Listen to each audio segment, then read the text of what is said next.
Hey you guys, this is Jessica and Noam here for part 2 of the 1980s. Today we're looking at some sophisticated pop and some stadium rock. The 1980s was a huge shift in the way that music was both recorded and mixed.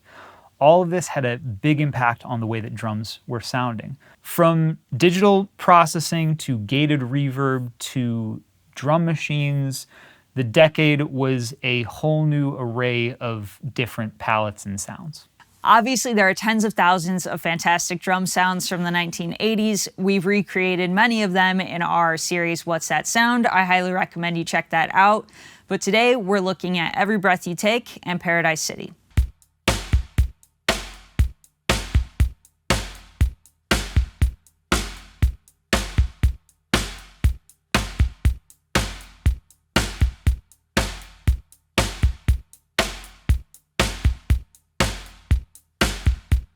In previous episodes, we've talked about drum machines in the 80s and how they were shaping pop music. For groups that weren't utilizing drum machines that much, they were still being influenced by the idea of drum machines. The concept that you could take every element of a drum set and have it processed slightly differently with full control is how we ended up with songs like Every Breath You Take by The Police. The drummer on this track was Stuart Copeland, and as Noam already mentioned, the different elements of this drum part were recorded separately. So for the kick drum, they used an Oberheim DMX drum machine. We were able to use a sample of the Oberheim DMX drum machine from the Reverb drum sample pack. So on our snare track, we had a Ludwig Supraphonic, as well as our Gretsch floor tom with the bottom head taken off. And then our next track, we had our hi-hats, which are the 14-inch K-Dark hi-hats.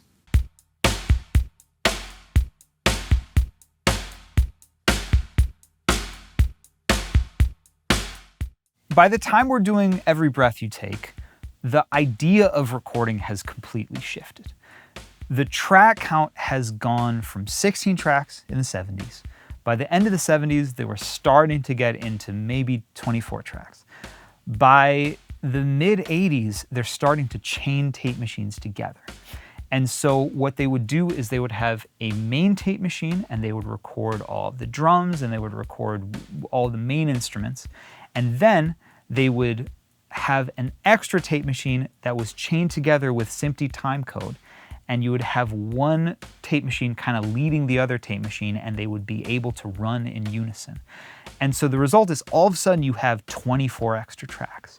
And the difference between 24 tracks and 48 tracks is a complete shift in terms of the mentality of how we record. When you try to record on 24 tracks, basically every single time you are hitting your limit, right? There's very few songs that you are not using every single track that you have available to you. Once you're recording on 48, it's as if you have no limit to the track count. This is the mentality that led to how they made this song. Rather than just recording a drum set for this, which they obviously could have, they decided to record it in pieces, and every piece was recorded differently and every piece was processed differently. The kick drum, I assume, is where they started, and the kick drum, they did not even bother doing it as a live performance. They used a drum loop from a drum machine. This is the Oberheim DMX, and it has a very synthetic sound to it. Now, on top of that, they layered live drums, and the live drums that they layered on top, they made them sound synthetic as well. The snare drum sound, it's actually a snare drum and a gong drum hit at the same time. You can barely tell in the recording. It doesn't sound to me like the gong drum was mic'd outside of just the overheads and the room mics, but you have this extra little bit of depth that you hear in that snare sound. The snare drum was also recorded in this enormous room. They recorded it in a room that was actually the dining room of the studio, and it was this big, great hall with these really, really tall ceilings. Generally, it was probably even too big to record a lot of things, but for drums in this song, it was really perfect because it ended up sounding almost like reverb. I don't believe that this is a gated sound, but the way that the reverb decays, it kind of sounds a little bit like a gated sound. It has that sort of aesthetic. They may have also been adding a little bit of digital reverb, but if they were, it was pretty subtle, right? A lot of what sounds like a fake reverb is actually the sound of room mics inside of this big room, which are also being compressed heavily. On top of that, they did overdubs with a hi-hat element, with cymbals, with toms, and each element was processed immensely differently. For the hi-hat that we recorded today, we used the overheads that we had up, but we filtered them heavily and added even more high-end that would have been possible because we didn't want to over-brighten the snare. But for this hi-hat, we could make it really high-endy and thin and make it totally separate from the rest of the kit. For the drums that we were recording, on our snare drum, we had an AKG 451, which is a very bright microphone, has a big low end, but it also has a ton of bleed. And so it's a tough microphone to record snare drum with when you have a hi-hat right next to it. And that's why we put a extra little piece of foam baffle between the snare drum microphone and the hi-hat, just to get ourselves a little bit of extra isolation. The way that this record sounds, I don't know if they were actually doing that, but they had such good isolation between the snare and the hi-hat, that's how we ended up getting there. I had that same AKG 451 as a hi-hat mic, though I didn't end up using it because it felt a little bit too direct. On the bottom, we had an SM57. On our toms, we had Sennheiser 421s. On the overheads, we are using Coles 4038s. These are really dark ribbon mics, but we are adding a ton of EQ to make them really, really bright. On our room mics, we have Schoeps V4Us. These are condenser microphones, really well balanced, and we are compressing them insanely with a Valley People Dynamite. This is what is really bringing out the sound of this room and adding so much length and so much unnatural reverberation, almost unnatural, natural reverberation to this snare drum sound. We are supplementing that slightly because we don't have as enormous of a room as they recorded. We're using the plug-in Space to add a little bit of a big room on top of it. So once they have all these elements recorded, as they are combining them, it starts to become ambiguous whether this is a live drum set or a drum machine. And that's kind of the intention. Even though they sound a little bit drum machiney, the way that they're processed, there is a human element to them that is keeping them kind of going back and forth between that line of fake sounding and real sounding. The result is a super processed sounding thing. It does not sound like early Police. It is very distinctly mid-80s Police.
The last song we're doing is Guns N' Roses' Paradise City off of Appetite for Destruction.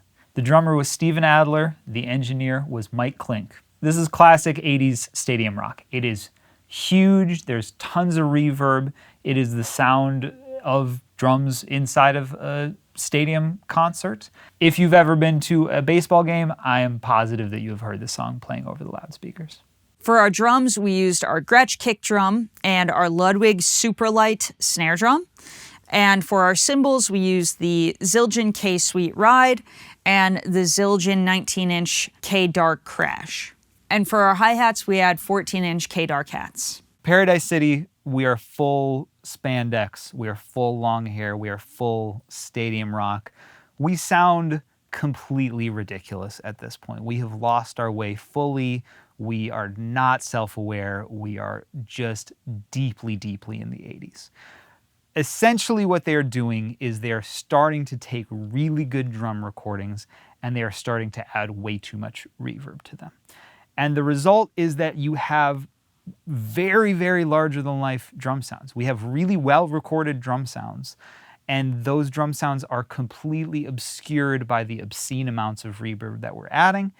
And the only difference between what is happening by the end of the decade and what was starting to happen in the beginning is that they're no longer gating everything so much. The idea behind stadium rock is that it sounds like it's in a big stadium. And what makes something sound like it's in a big stadium is the length of the reverb tail. This is a sound that is only possible through digital reverbs. No one's actually recording this stuff in stadiums. What they are doing is using digital reverbs, which have limitless amounts of decay, right? Not only can you control the decay, you also have separate controls for the amount of decay at different frequencies.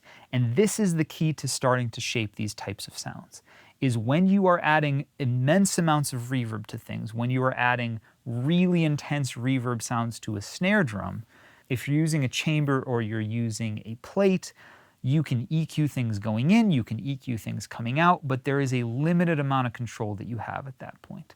When you're dealing with digital reverbs, you have a control knob that decides at this frequency, how long is the decay going to be? At this frequency, how long is the decay going to be? Sometimes you might have 3 or 4 bands of that. And so you can really, really shape the way that this reverb sounds, and you can decide where is it going to poke out? How long is that poke out going to last? Is it going to be really long and high-endy and then tight in the low end? Or is it going to be the opposite? Is it going to be this big bassy reverb sound with tons of low mids? But is it going to be very dark? All of these things are now possible. So as everything in the 80s is starting to get more, and the horsepower behind these recording studios is starting to get more as well.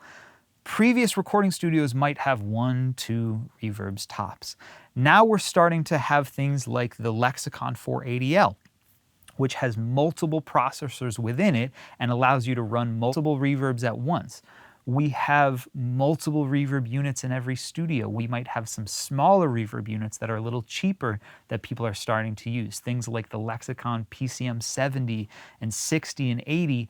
All these things are stacking up, and so people are shaping these reverb sounds by using multiple reverbs together. You might have one send off of the snare, and that send goes out to 5 different reverbs, and they all come up on faders on the console, and you can blend them like they're tone bars on an organ to really shape this reverb sound. This is a practice that is still used today. This is shaping the sound of reverb for the next 30 years, really. So the basic recording on this is pretty simple. On kick drum, we have a Sennheiser 421. On snare drum, we have a pair of 57s, top and bottom.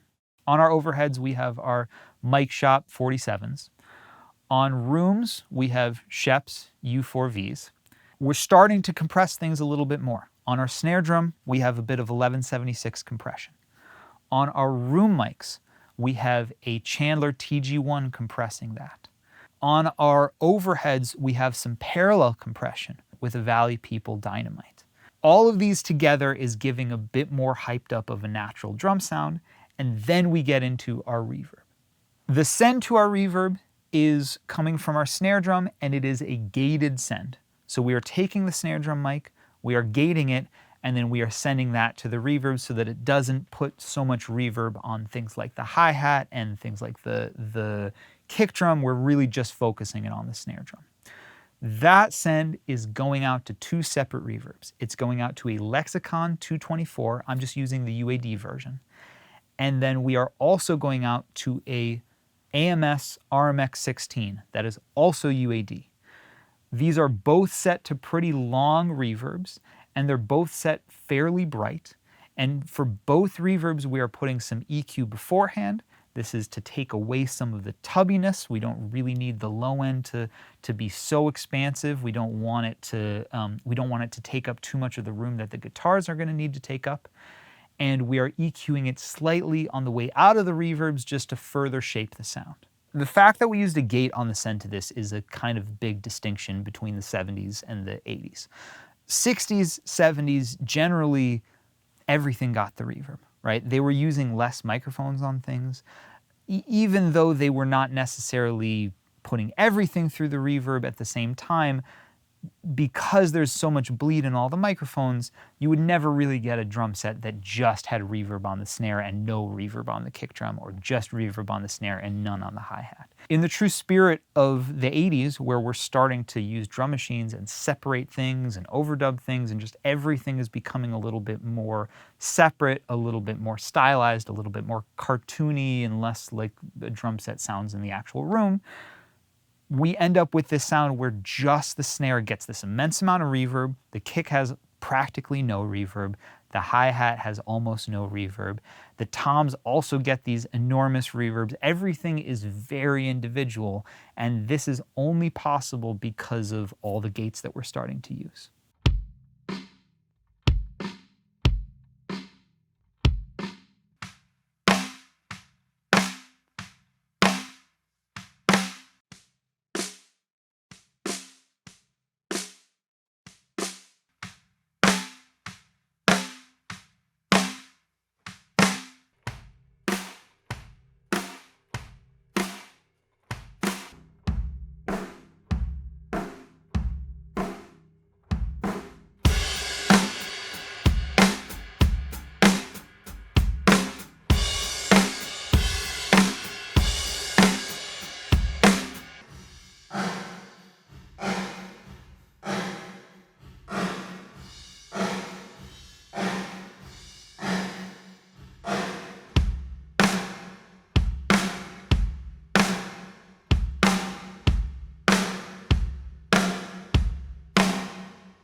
That was just a few of the examples of the drum sounds of the 80s. There was so many more spanning over a bunch of different genres and different textures, and by the end of the 80s, we even started getting glimpses of what the 90s were going to sound like with bands like the Pixies and Dinosaur Jr. While many of the tools and ingredients that they were using in the 80s would continue, the music would keep evolving like it always does.